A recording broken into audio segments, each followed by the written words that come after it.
another big issue. And this one I think will probably end up on the streets in our area a lot sooner. Probably not so much with you guys.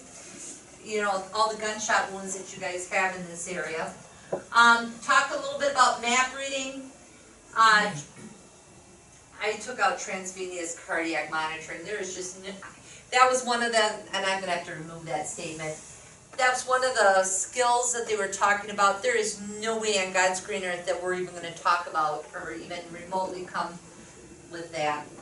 And then bi-sequential or dual defibrillation. So, hemorrhage control. Now, we actually,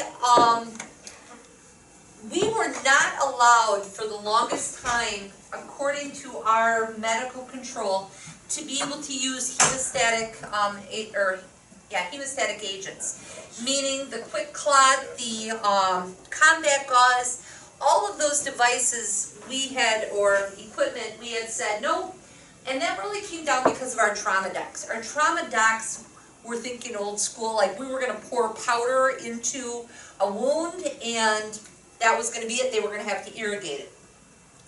We explained, actually, Pat Leahy and Nick Temesco from Wheeling did a presentation to our trauma physicians back in November. They came out and talked and said, listen, this is what we want to use. Our police officers are already using it. You know, the SWAT teams are using the combat gauze for packing wounds. Why can we not use it? And so, after their presentations, the trauma docs were like, well, this isn't what we thought it was. They thought it still gave off that thermogenic reaction, which basically burned the tissue. And once they saw that it wasn't that way, they agreed to it. So at our last medical officer meeting, I gave some combat gauze and some chest seals. You got them, right? I did not get them. I couldn't get to the meeting. Oh, you weren't there? We didn't have coverage. Oh, that's right, I had the other Ryan sitting by me. I will bring you some training supplies out then. Thank you. But we did get it approved. We talked at our meeting that hemostatic agent gauzes can be used now. You can keep it on your ambulance. Now, we're not going to restock it. It is pretty pricey, but you are more than welcome to go ahead and use it. The X-Stat looks like a big syringe, and it shoots little pellets into the wound, and they expand and they put pressure and they stop bleeding.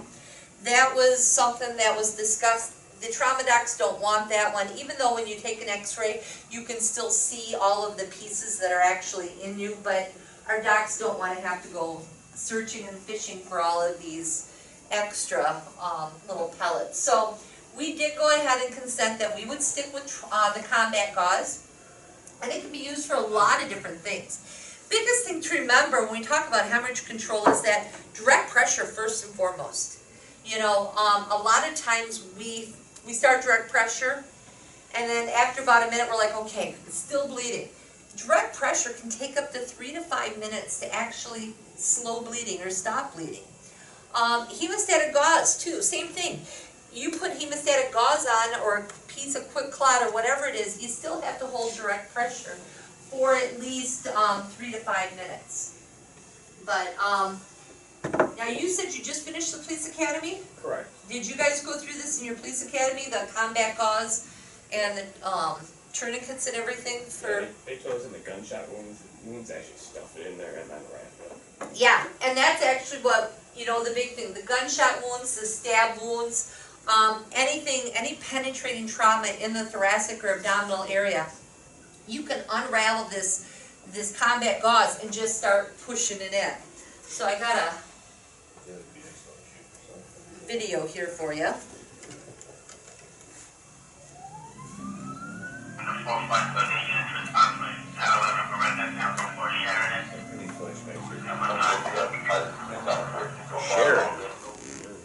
Once life-threatening hemorrhage has been identified, immediately expose the wound and visualize the bleeding. Place direct pressure over the wound to begin to slow bleeding while opening the combat gauze. Remove the product and begin to place the gauze into the wound.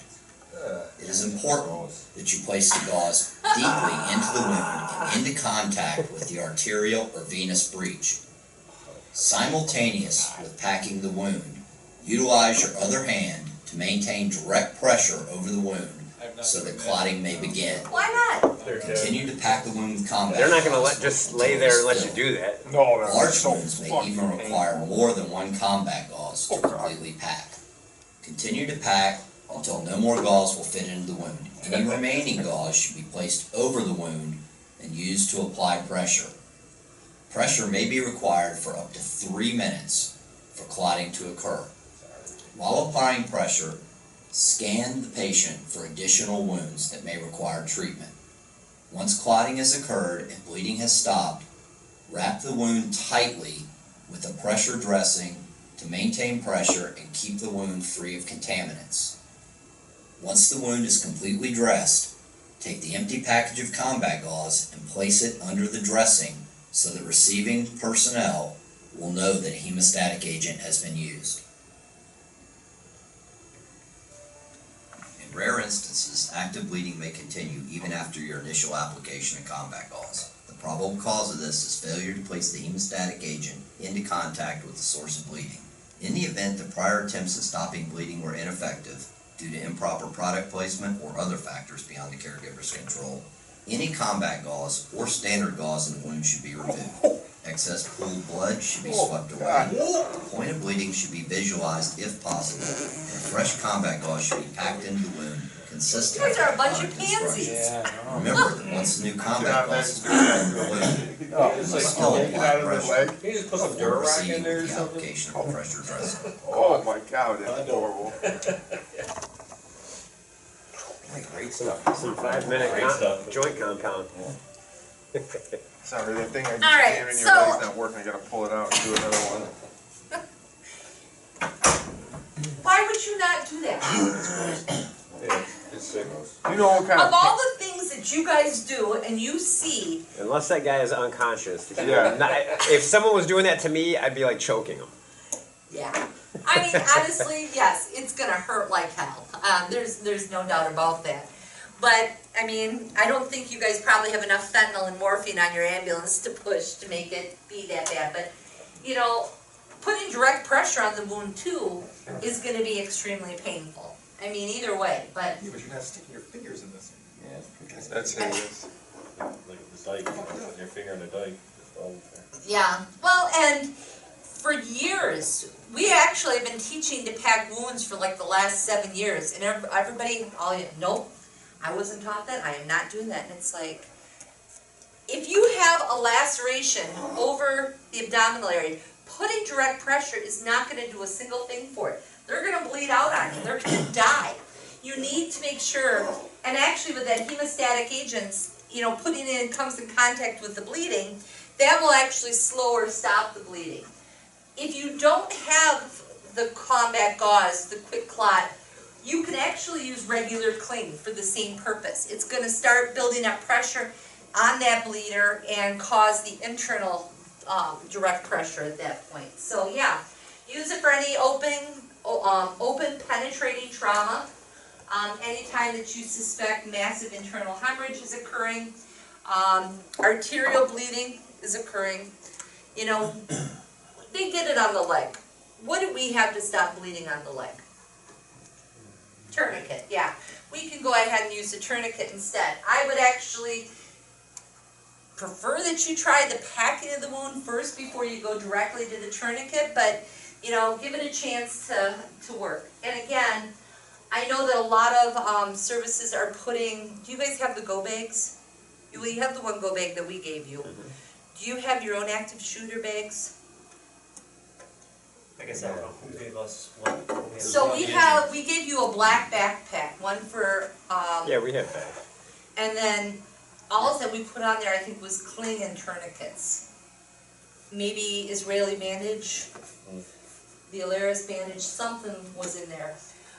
We did not give you the hemostatic agents, and a lot of other services are like, hey, can we put this on there? And like I said, our doctors originally said no. but their mind was changed. So you guys are more than welcome to purchase on your own, just make sure that you're doing the training for having that on place. And to be very honest, the cops are already carrying it, the SWAT teams are carrying it. You know, and a lot of people are like, why is EMS not carrying it? So, the other thing that's nice about the combat gauze, and talk a little bit about it here, head lacerations. You know that head lacerations bleed, a lot of times can be uncontrollable, and you can lose a lot of blood. Very simple to go ahead and put direct pressure and use the hemostatic agent and wrap it around the head, create kind of a turban. That will actually cause bleeding. Don't just use it, it is expensive, so someone who's got a bleeding, you know, maybe they have a laceration, they got venous blood, don't just use it because you don't want to hold direct pressure. You can put a pressure bandage dressing on it if you want to, but like, what do they call them? Varicose veins. Has anybody ever seen a nick varicose vein? Squirts, don't it? Yeah. It's not arterial. It's dark red, but trying to control a nick varicose vein on someone's legs are so difficult to do. And so using the hemostatic agent, direct pressure a lot of times isn't going to cover it. We see a lot of services bring in tourniquets with the varicose veins, which is, I mean, that's all you guys have. So using the other devices is going to be better. TXA is another new, it's a drug, it's actually an old drug.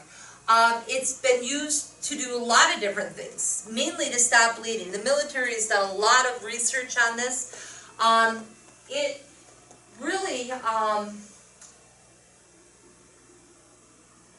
it's used for a lot of different things. I mean, they use it for oral surgery. When someone goes ahead and, you know, they have a tooth or something that has like a liver clot in it, that they can't stop the bleeding, they'll actually give them an oral tablet, or they're putting it directly now on top of the area where the bleeding has occurred, so it's not getting internally. Patients who have had surgery that have extensive bleeding, they will actually give an injection of the TXA, but this is actually to enhance the clotting ability of the body. You guys have a patient who is bleeding uncontrollably. You know, we're going to talk about the MAP readings here in a few minutes, but internally you can't stop that bleeding, and you give them fluids over and over and over. Well, you made their blood into Kool-Aid is really what you've done. This drug here will actually help the clotting factor within the body to stop any type of bleeding that may be occurring. It really enhances the clotting factors within the body. Now, this all goes back to the when we started talking about the permissive hypotension. You know, someone's got a low BP, and a lot of people are like, oh, that's got a BP of 80 over 50, and people are freaking out. And it's like, actually, that's actually not a bad blood pressure. Remember, the mean arterial pressure is the systolic blood pressure plus 2 times the diastolic divided by 3. Math doesn't have to be perfect. Your monitors that you have can be adjusted to show the MAP readings on the screen. It's just a function you have to go ahead and change. You know, in patients who are septic, have low BP for anaphylaxis, any type of shock, bleeding, that MAP number is so much more important than the actual blood pressure. The normal MAP reading, and it's actually 70 to 180, depends on what reference you go ahead and use. I actually teach our students 70, but a lot of the reference I was looking at was 80. And you want to go ahead and make sure that that MAP reading is in between there. You don't want to be less than 60, because if you are, you're not going to have those end organs perfusing. The brain, the heart, the kidneys, those organs that need blood flow are not going to get it, and they're going to start to die. Now remember, you've got your systolic blood pressure, which is the upper number. It's when the heart is actually contracting. That's the number that's pushing blood to those end organs. The diastolic is when the heart is at rest. And at that time, that diastolic phase is actually 3 seconds longer than the systolic phase. So that's 3 seconds that those end organs are not getting the blood that it needs. And that's where we start to see tissue death actually occur, or organ death occur, because it's not getting the blood flow that it needs. You know, obviously if the brain's not getting oxygen and glucose, patients become hypoxic, they become unconscious, they have altered mental status. The heart, you start to see damage, it loses its pumping capability. The kidneys are not able to filter all of the nasty toxins out throughout the body. And when we start losing those three major organs, the body will shut down. We always talk about the MAP reading less than 60, but what about the MAP reading greater than 100? Is it a bad thing to have a MAP reading greater than 100 millimeters of mercury? And yeah, it can be, because it is actually causing the heart to work harder than what it needs to. It can cause muscle damage. It's just like someone who has hypertension. Anybody with hypertension can go ahead and have that heart working harder. And that can ultimately end up causing muscle damage. The other thing that we worry about is that it's not uncommon for someone with higher blood pressure or the higher MAP readings to end up with emboli within the blood. So this can cause, you know, pulmonary emboli. It can cause little emboli to go ahead and get caught in the coronary arteries. It can cause strokes. There's a lot of different things that those emboli can cause if you have that MAP reading greater than 100. So some of the things to think about when we're starting to treat our patients now, and you will see our students coming out with this knowledge, and most of them may start asking, well, you know, they learn from you guys, and when they go, if someone says, oh, what's the MAP reading? You're going to look at them and think they're probably lost their mind. Listen to what they have. Ask them why they're asking for it, because you're going to start to learn from them what some of this new information and how we treat patients is actually going to be. We give fluids based on the MAP reading, not on the blood pressure. So something that's really changed over the years. IV initiation and fluid maintenance. Some of the things we're going to talk about here is accessing those central lines or implanted central ports, and then even monitoring a central line is what we're looking at. We are teaching the students now that not everybody gets an IV. You guys remember, if I said to you, what's ALS care? Most of you would say, O2 IV monitor, because that was what was ingrained in you for so long. That has changed. You know, now you guys are treating your patients based on what they need. Other day, had a woman, she had lightheaded, weak, and dizzy, shortness of breath. And she said, I said, is it constant?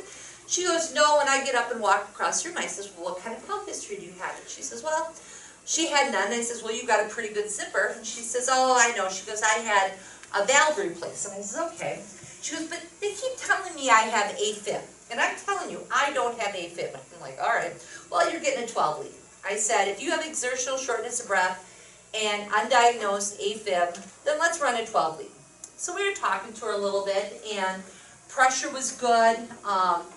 You know, no altered mental status. 12-lead looked really good, except for it said AFib. Got her in the back of the ambulance, and one of the people says, well, are you going to do a blood glucose? I says, why? Well, we always do a blood glucose. And I'm like, why are we doing a blood glucose on it? Explain. And so we've got to stop this whole thing. Well, we do a blood glucose because The hospital tells us to. they tell us to. And we're slowly changing their medication. When we do an ECR in class, we tell them, if there's no indications for it, they're not going to do it. And when the nurses say, what's the blood glucose? Very calmly, we'll just say, it wasn't indicated in the patient's condition, so therefore I didn't do one. The patient does not have a history. And it's having that conversation with the hospital staff. Yeah, hopefully we're starting to get over to Evanston a little bit with some of their information, because they always call and complain about the medics. Well, they didn't do this and they didn't do this. And we come back, it's like, yeah, we're telling them not to. And they're like, but they always. And I'm like, it's not for you to check a box. It's, are they treating the patient the way the patient should be treated? Are they assessing and doing skills based on what they're finding? And you're not just a technician where you have to do this. everybody gets an O2 IV monitor and a glucose reading. We're doing what we find based on the assessment. Same thing with fluids. We're telling you, don't start fluids in it. I don't even like the locks, to be very honest with you. We have been finding that there is such an increase in infection pre-hospital with IV lines. I'm all about starting an IV on a patient who needs it, whether it's for fluid information or whether it's for medication administration. But if we're starting one just to start one or to do the hospital's job, we shouldn't be because of the risk of infection. The risks do not outweigh the benefits in that type of situation. So we tell our students, only go ahead and start IVs in 3 situations. 1, your patient is hemodynamically unstable. You're going to have to give them fluids. 2, you have to give medications through an IV port. And 3, they're not unstable yet, but they're not doing the best either. They could become unstable. Those are the 3 times that we start IVs. We watch the amount of fluids that we give. We don't do wide open anymore. We give a fluid bolus of 500 cc's. By the way, does anybody know of that 500 cc's of fluid, how much of that fluid actually goes to increasing the blood pressure within the body? Not much. Very little, about 17% of it. You know, they say to maybe 25%. So you're really looking at maybe 150 cc's goes to vascular expansion. Otherwise, the rest of it gets reabsorbed back in the body and it doesn't really, have any real effect on our patients. So, watching the amount of fluid that we give a patient, especially in patients who have trauma, those that are bleeding. And we go back to that map that we were just talking about. We don't want to give over a lot of fluid for these patients. 1, normal saline does not carry oxygen. So, it's going to basically dilute your vascular, and you're not going to have as many hemoglobin to go ahead, or the hemoglobin are going to be greaterly spread out a little bit more, and not going to deliver the oxygen it needs. The other thing is it again, dilutes the blood, decreases the clotting factors. The blood is not going to be able to clot as well as what it would be if you gave less fluid. And then 3rd, we look at that MAP reading. When you're giving fluids, you really do not want to give or have the blood pressure be greater than 80 to 85. Right in there is where they say the systolic blood pressure should be. Keeping your MAP reading at that lower level, 70 to 80 MAP reading is good because it's going to put pressure on those vessels where the clotting cascade is already started. And if we start it'll pop that clot off and it'll cause bleeding again to occur. So some of the things to think about when you're giving fluids to someone who is bleeding, monitoring that a little bit closer. So there's a couple things. We tell you guys right now that if you want to access a central line, it has to be an emergency type situation, cardiac arrest. You definitely need to access, but you can't get it pre-hospital. Can I go ahead and access this? Currently, we need to have medical controls permission to be able to do so. But there are other areas that say, if they've got this, go ahead and hook up your saline to it. There's a couple different kinds. You can have the ones that are right above the subclavian underneath the collarbone. You can have the ones that come out of the jugular. You can have an implanted port underneath the skin. The one I didn't put on here was the PICC line, which is it's a peripheral line. It comes out at the AC area.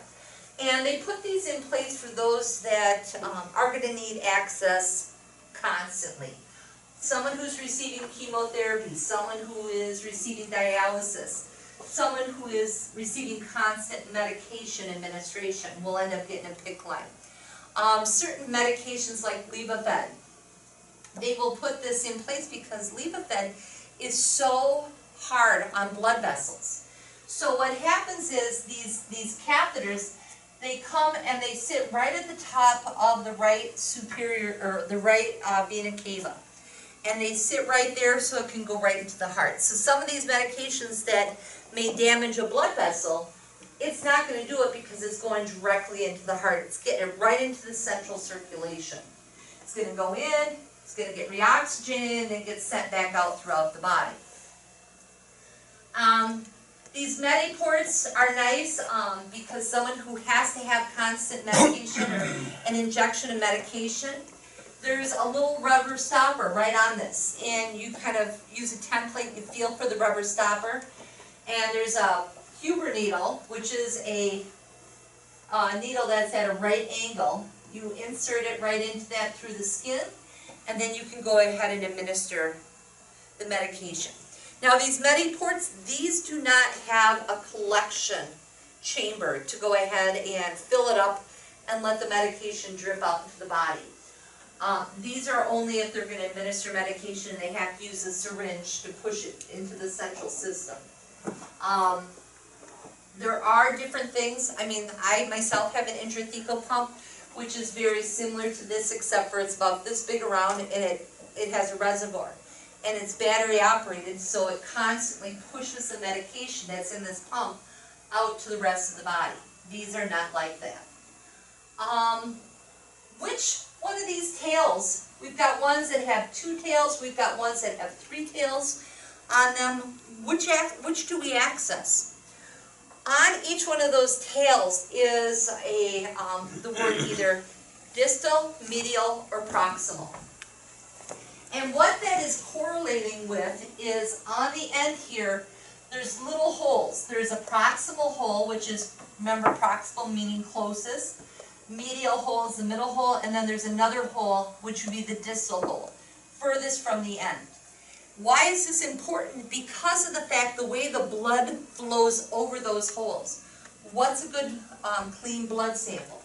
If I'm going to give a medication that I don't want to interact with anything, I may put it in the proximal port so that it's not coming and mixing with any of these other medications that come through it. If I need to do a blood draw, I want the distal port because I want the cleanest blood sample that I possibly can. When you're accessing these ports, there's a couple things to remember. First of all, most of them are filled with heparin to prevent any clotting. These must be flushed once every 12 hours. And so, first thing you want to do is you want to clamp this, take off the end cap, hook up your syringe. I always use a 10 cc syringe. I'll unclamp that and then I will draw off at that point 5 to 10 cc's of blood. Most of the time, if it's me, I always draw off 10 cc's, but they'll tell you to draw 5 to 10 cc's. Because then you're pulling all of the heparin out of there that might, interact. Anytime you take the cap off, you have to make sure that you clamp it. Otherwise, you're going to end up with blood all over the place. You can end up with air entering those ports. They can end up with an air emboli. Because remember, it is going directly right to the tip of the heart there, and it's sitting. So if you put an air bubble in the heart, it's not a good thing. Once you push the medication, always make sure you follow it up with a 10 cc to 20 cc flush afterwards.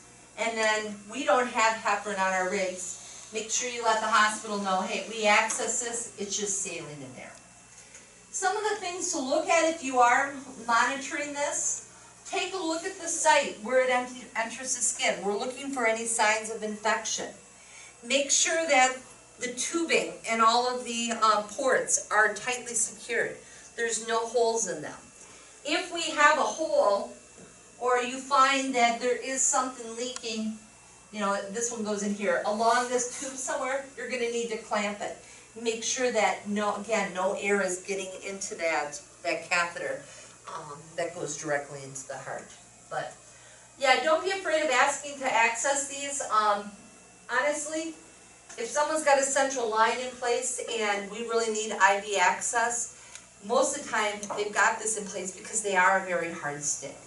We do have the ability to use the IO, but if someone's using or is receiving chemotherapy through this port, I don't necessarily know that I would prefer to stick a needle in someone's bone and risk the likelihood of an infection. Same thing, if they're immunocompromised, I don't want to start an IV on them because of the risk of infection. I would rather ask to access this. Also, don't forget, every time you put your syringe, make sure you're cleaning your hubs so that you are not introducing any infection into that area. Alright, we got 4 more things to talk about here of miscellaneous skills. 1, point-of-care testing, eye irrigation with a Morgan lens, ultrasound, and intubation with 15 liters of oxygen via nasal cannula. So we'll start with point-of-care testing. For those of you who don't know what point-of-care testing is, they do it at the bedside in the EDs. It's a little machine, it's got a cartridge, they'll poke the finger, and they'll put the drop of blood. It looks it looks a little bit higher tech than a glucometer, but that's really what you're doing, is you're operating very similar to a glucometer. Depending on what you are assessing, some of the things that we assess pre-hospital, lactate levels. Lactate levels are becoming almost the standard of care now, and I would not be surprised within the next couple of years we have some ability to actually measure the lactate levels pre-hospital. Lactate levels can tell us a whole bunch of things. It can tell us if there's muscle damage within the body. It can tell us if someone is, it can tell us if someone, let's see here, is septic, you know, a lot of different things. We can actually correlate that with our end tidal too, because remember, when you use your end tidal, if you have a low end tidal, say about 25, we know that we have metabolic acidosis within the body. There's that metabolic waste that's building up within the body. And so therefore we can estimate that the lactate level is approximately 4 moles per liter. Normal is about 2 moles per liter. Some of the other ones, potassium. Potassium is very important for us to realize pre-hospital. Is someone hyperkalemic? Remember, if someone's hyperkalemic, that can cause them to go into cardiac arrest, or even hypokalemic can cause a patient to go into VFib. So this, I would not be surprised. Well, I know there are plenty of services out there that are using the point-of-care testing. This is also very instrumental in the community paramedic. We've already got 1, and we'll be starting a 2nd pilot program for community paramedicine within our system. Evanston is doing their city. I think Lincolnwood is looking at starting and doing the other areas. A lot of different things. 1, they're looking at readmission rates. 2, decreasing the number of ambulance runs. You know, double checking on patients just so that they don't have to call. And they're using the point-of-care testing. Other things too, besides, they'll look at troponin levels, CK levels, and myoglobin levels. Troponin being the big one for looking at non-STEMIs, non-ST elevated MIs. Sodium is another one. I think that's pretty much what they're using it for now, but pretty handy machine to be able to use. The other thing too, I'm sorry, real quick, our students, our new paramedics that are coming out, they're being taught how to read lab results. A lot of them they don't remember. And honestly, if you're not looking at lab results every single day, to remember that a normal potassium is 3.5 to 5 can sometimes be hard to remember. You got to look at them a little bit more, but at least understanding. The other thing we try and teach with the lab results is that a lab result is not an independent result. You know, some people say, oh my gosh, you know, my sodium levels are so high. Well, there's a reason your sodium levels are high. There's something else. You have to kind of take a look at it and put the whole results together in order to really make the determination if it's something bad or not. Eye irrigation, the Morgan lens. The Morgan lens is a little suction cup here that sits, is on a very thin tube. And this suction cup, it gets put into the eye just like you would be putting a contact. You take the eyelids, you open them wide, you put the suction cup on the eyeball and let the eyelids close around it. And then this tubing here gets hooked up to either a bag of normal saline. It gets hooked right up to the tubing so that you can constantly run fluids into this eye to go ahead and irrigate it. It's a device. I don't know what else to tell you about it. I mean, there's a lot of things that we've been doing for years. You know, there's people that will take the nasal cannula and they'll cut the prongs and they'll put them over the bridge of the nose and they'll hook up saline to it and they'll just run that saline in constantly. Keep the head and it, you know, flushes whatever out. It can be used for chemicals. It can be used for if there's foreign objects or foreign body, you know, in the eye itself. They feel like something is scratching because, you know, mainly they want whatever's in that eye to get out of there so that it doesn't cause damage to the cornea itself. But they're being taught the Morgan lens for eye irrigation. Ultrasound. Everybody's like, boy, we are going to have a trailer on the back of our ambulance to haul all of this new equipment that you keep talking about. Ultrasound, again, is already being used pre-hospital, and you can see how small this actually is. It does take some time. It's an 8-hour class to be able to understand and interpret what you're seeing on the screen, but there's a lot of things that you can actually use the ultrasound for. We look at it for OB patients. You know, we can look to see, is that baby's heart rate still, you know, are they in fetal distress or not? It can be used to look for air or blood in the abdominal to see if we have any bleeding. It can be looked to see the ejection fraction of the heart itself. Is someone having an MI right then and there? I mean, due to the decrease. Is the pump failing?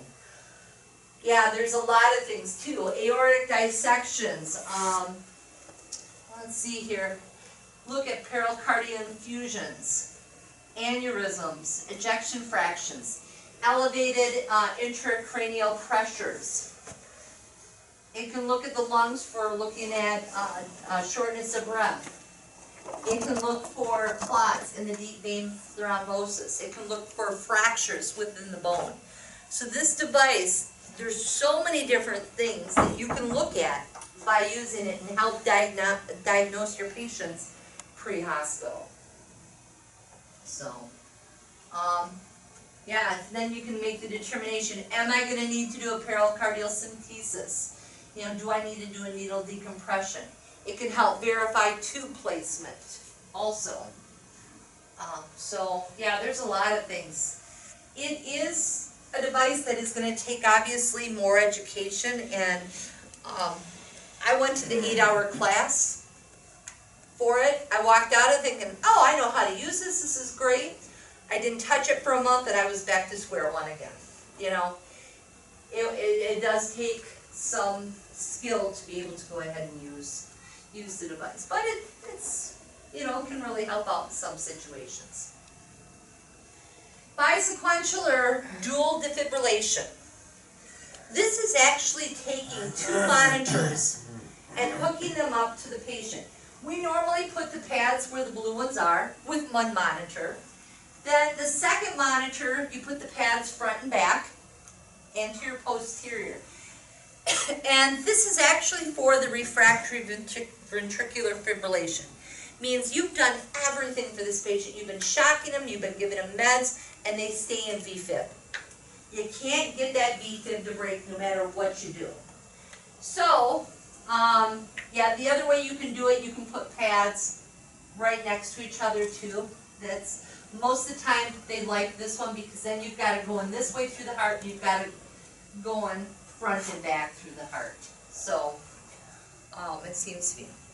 But the big thing is that you have to be precise when using this.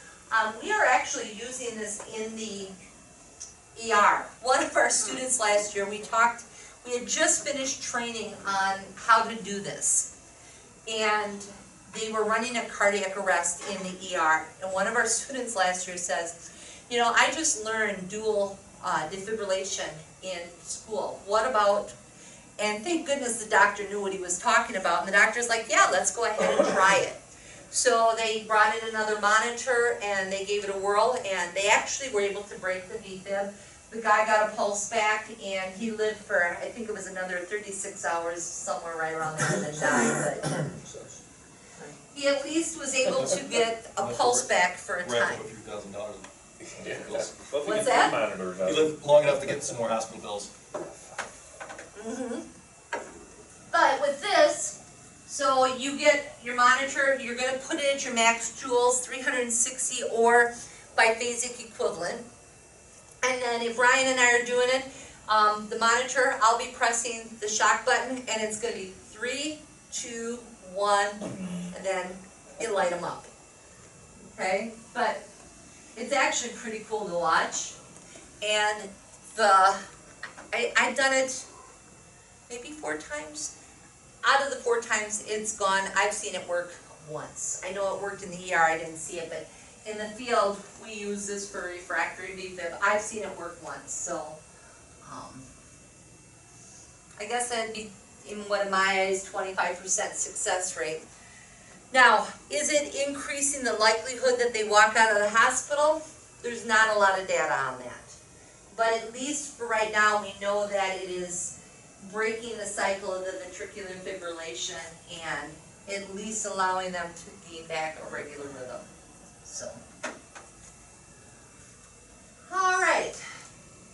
So ultimately, that is a majority of the new 2018 changes that you guys are going to have to go through and identify with. Obviously, there's always going to be more and more. We are doing a lot with evidence-based medicine, meaning that we don't do just things because anymore. We have to have a reason why. There's a lot of studies, you know, for years and years with the backboards as an example. Everybody always got backward because there was that small chance that someone may end up becoming paralyzed.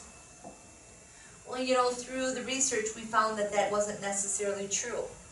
And so we're doing a lot of studies out there. You know, the biggest thing that I can tell you guys is read the articles. You know, there's the EMS World, which is a free magazine. We'll try and get the information out to you, at least to update you guys on a yearly basis.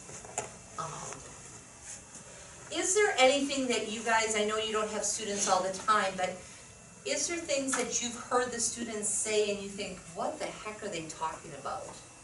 Is it? EMS. Yeah. Yeah. I don't know what they're talking about. You know, I think our biggest area where we have the biggest fights, I forgot to tell you about the nasal cannula. I forgot that slide. So if a student, you guys are getting ready to intubate a patient, and if a student tells you, let's put a nasal cannula with 15 liters on the patient, no, we want you to do that. That is one thing that Dr. Yee is already recommending we do. If you're using a bag valve mask, nasal cannula, 15 liters, again, it causes the oxygen washout and it causes the passive oxygenation. Even going ahead and putting it, if you're, before you've actually gone ahead and innovated in your bag valve masking when you're doing chest compressions, it's putting that oxygen high levels in the back of the oral pharynx, and it's causing the passive oxygenation when you're doing compressions. Because you're only giving 2 breaths every 30. This is going to be constant, and when the chest gets compressed, it's like exhalation. And then when they release, it's enough to draw some of that oxygen passively into the lungs, and it helps aid in making sure that end organs are getting the oxygen it needs. But yeah, Dr. Yee is already recommending, if you're using the bag valve mask, 15 liters, nasal cannula, and definitely keep it on through the innovation process, because they say that you can actually It takes almost 9 minutes for the pulse oximetry to start declining with that nasal cannula on that high compared to lower levels. So use it. It'll give you a little bit more time to complete the intubation if necessary. But yeah, don't look at the students like they've lost their mind if they say, let's put a nasal cannula at 15 liters. That's okay. That's what they're looking at. And in the situation of cardiac arrest or where you're ventilating a patient, it doesn't need to be dehumidified. That's more for the long term, like we talked about with high flow oxygenation with that special device. So, anybody have any questions? All right then. Well, we are done. We are ready to start our next year. So.